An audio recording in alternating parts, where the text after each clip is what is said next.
how to get Waze app and log in. Hi everyone, welcome back to my channel. I am Bimal from App Guide. In today's video, I'll show you how you can get the Waze app for absolutely free and then log into your account. So you just want to make sure to watch this video till the end. In order to download or get the Waze app, open up your respective app store. So if you're on Android, open up your Google Play Store. If you're on iOS, open up your respective app store. And in the search box, you just want to search for Waze. And as you search for Waze, you get in this very first application, which is called Waze Navigation and Live Traffic. You can also see the official publisher or the developer called Waze. Now you just have to tap on the green install button. In my case, I've already downloaded it, and if you were on iPhone, you would need to verify with your Apple ID credentials in order to download the application.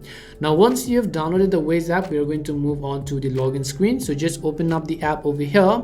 Now it will ask you to log in with smart lock, but I'm just going to select no thanks. Now what you have to do is also, in order to use the Waze app, you want to make sure to turn on location and allow the precise location, because Waze will not be able to function properly if you do not give them the location access.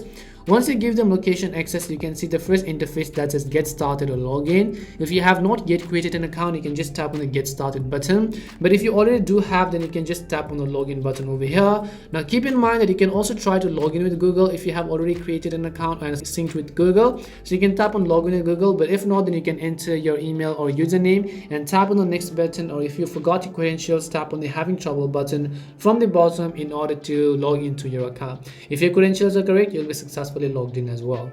That's all it takes to get the Waze app and log into your account. We hope the video was really helpful, and if it did help you, then make sure to leave a like and subscribe to our channel. If you have got any more questions, feel free to leave them down. Thank you very much for watching, and see you soon in our next video.